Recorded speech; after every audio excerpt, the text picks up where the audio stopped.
बिस्मिल्लाहिर्रहमानिर्रहीम। अस्सलाम वालेकुम दोस्तों, उम्मीद है आप सब खैरियत से होंगे। दोस्तों आज जो हमारे पास फ्रिज आई है, इसका मसला ये है कि इसमें कस्टमर से छुरी लग गई है फ्रिज में।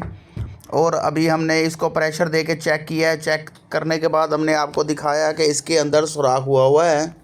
तो अभी हम इसका जो काम है रूटीन से वो शुरू करते हैं। सबसे पहले हम इसके जो कंप्रेसर के टांके वगैरह हैं वो हम निकाल देंगे।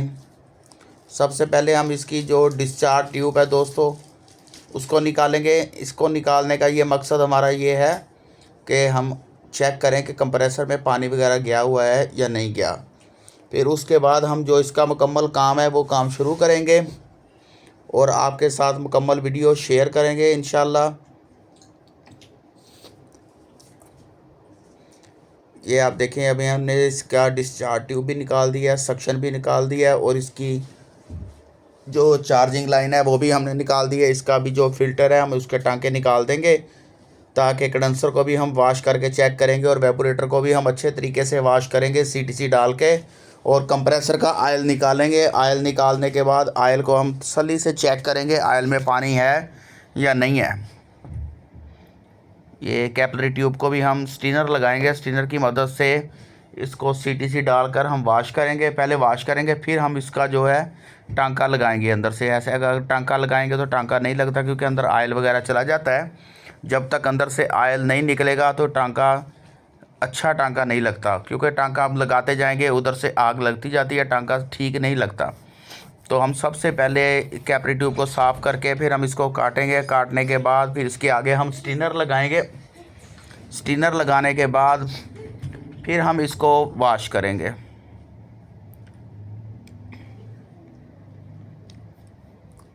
ये स्टीनर को पहले हम अच्छी तरह से साफ़ कर लें। इसमें पहले टांका लगा हुआ है, ये आप देख सकते हैं। ये स्टीनर हमने साफ़ कर लिया है और हम इसके बाद इसमें इसको सोल्ड कर देंगे अच्छे तरीके से कॉपर रॉड की मदद से। ये हमारा हो गया दोस्तों। हमने इसका कंप्रेसर बाहर निकाल लिया है। कंप्रेसर का भी हम आयल निकाल रहे हैं। आयल निकालने के बाद हम आयल को चेक करेंगे और आपके साथ शेयर करेंगे कि जो छुरी केस होता है इसमें अगर पानी ना जाए तो कंप्रेसर बच जाता है। पिछली वीडियो थी, आपको मैंने एक वीडियो दिखाई थी, उसमें तकरीबन 1 लीटर पानी गया हुआ था कंप्रेसर में और वो कंप्रेसर भी डेड हो गया था। इसमें दोस्तों पानी नहीं गया, ये बिल्कुल ओके है। अभी इसके इंशाल्लाह कंप्रेसर चलने के चांस हैं। इसमें हम नया ऑयल डाल रहे हैं। अभी नया ऑयल डालने के बाद फिर हम इसको ये चलाया है हमने। इसको चलाने के बाद इसको हम चेक कर रहे हैं, इसका प्रेशर वगैरह ओके है। इसका भी डोर हम खोल देंगे। डोर खोलने के बाद हम इसको कंडेंसर की सफाई करेंगे। कंडेंसर को साफ़ हमने कर लिया है। कंडेंसर साफ़ करने के बाद इसको वॉश भी हमने कर लिया है। अभी इसका जो अंदर जहाँ से इसको लगा हुआ था हमने फ्रिज को बैक साइड पर लटाया है, क्योंकि बैक साइड से इसको सुराख हुआ था। उसको हम अच्छे तरीके से टांका लगा देंगे। टांका लगाने के बाद फिर हम इसको दोबारा प्रेशर देंगे। प्रेशर देने के बाद इसकी लीकेज चेक करेंगे। लीकेज चेक करने के बाद ये आप देख सकते हैं हमारा टांका अल्हम्दुलिल्लाह बेहतरीन लग गया है। दोस्तों सबसे मुश्किल टांका यही सिल्वर का होता है। ये हम इसको भी प्रेशर दे के इसकी लीकेज चेक करेंगे। लीकेज चेक करने के बाद फिर हम इसका जो कंडेंसर है, कंडेंसर को हम अच्छे तरीके से सीटीसी डाल के वाश करेंगे। वेपोरेटर को हमने वाश कर लिया है।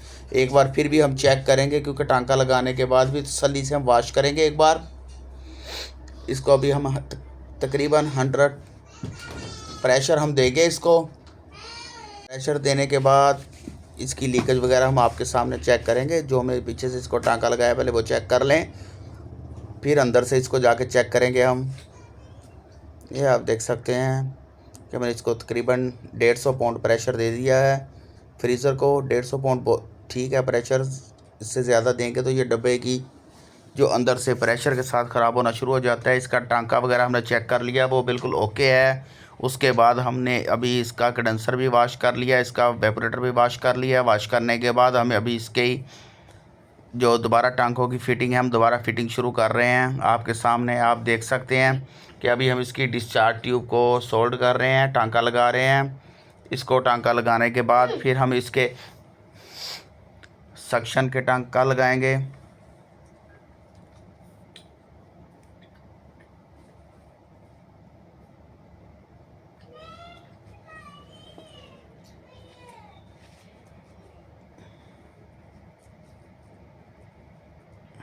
ये दोस्तों इसका आ गया है सक्शन ट्यूब का टांका। अभी हम सक्शन ट्यूब का टांका इसका लगाएंगे अच्छे तरीके से। इसकी जेन्युइन फिटिंग ही है इसका। अभी हम ये वाला इसका अभी हम सक्शन ट्यूब का टांका लगा रहे हैं। टांका लगाने के बाद फिर हम इसको चार्जिंग लाइन लगाएंगे जहाँ से हमने इसको गैस चार्जिंग करनी है। इसका फ़िल्टर भी लगाएंगे। अभी आप देख सकते हैं अभी हम इस टांके को सोल्ड कर रहे हैं। ये हमारा सक्शन का टांका दोस्तों सोल्ड हो गया है। इसको हम लगाने के बाद अभी हम इसका जो फ़िल्टर है फ़िल्टर लगाएंगे। ये हमने कंप्रेसर चला के जो डिस्चार्ज का टांका हमने लगाया उसकी हम तसल्ली कर लें कि हमारा टांका को बंद वगैरह तो नहीं है। ये भी अच्छी बात होती है तसल्ली करना। साथ साथ हमारे टांका ओके है जो हमने लगाया है। ये आप देख सकते हैं। अभी हम कैपरी ट्यूब कटर की मदद से इसको काटेंगे। काटने के बाद फिर हम इसको मैं कैपरी कटर से काट दिया। काटने के बाद अभी इसका जो अंदर वाला सुराख है कैपलरी का उसको हमने सुई की मदद से थोड़ा सा और साफ़ किया है। ये आप देख सकते हैं। अभी हमने इसका फ़िल्टर लगा रहे हैं। फ़िल्टर को अपनी जेन्युइन जगह पे ही लग रहा है।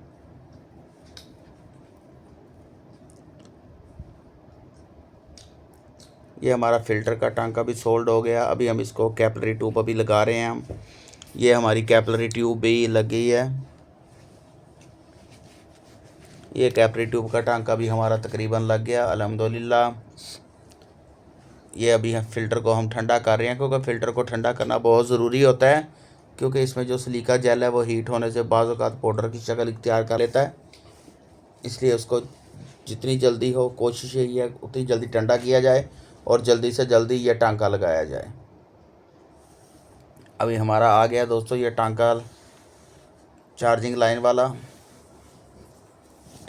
ये हमारा टांका लग गया चार्जिंग लाइन वाला। इसके बाद अब हम इसको ये वेव्स है दोस्तों 315 मॉडल है तकरीबन।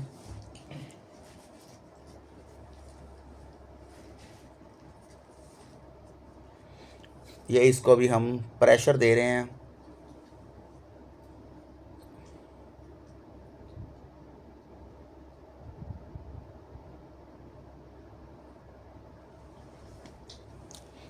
प्रेशर देते ही हम इसकी लीकेज चेक करना शुरू कर देंगे।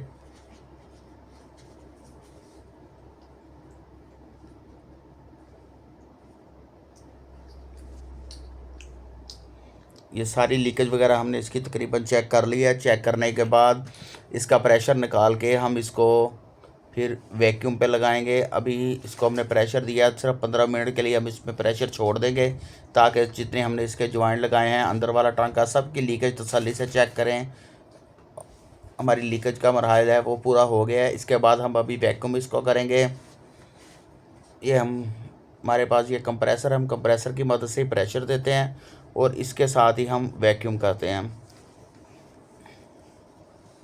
ये आप देख सकते हैं इसको हमने वैक्यूम पर लगा दिया है। वैक्यूम पर लगाने के बाद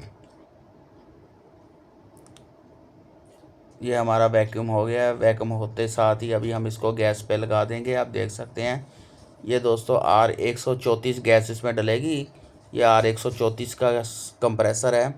इसमें R134 गैस ही डलेगी। दोस्तों वीडियो अच्छी लगी हो तो प्लीज़ वीडियो को लाइक करें और चैनल को सब्सक्राइब करें।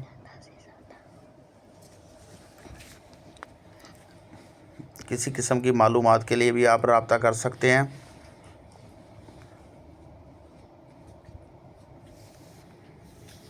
दोस्तों हमारी फ्रिज ओके है अल्हम्दुलिल्लाह। फ्रिज हमारा स्टार्ट हो गया है। स्टार्ट होने के साथ अभी हम अंदर से इसकी कूलिंग का रिज़ल्ट चेक करेंगे। अभी थोड़ी सी गैस हमने इसको और दी है। गैस देने के साथ इसका डिस्चार्ज का पाइप गर्म होना शुरू हो गया है। गर्म होते साथ ही कूलिंग शुरू होगी। अल्लाह हाफ़िज़।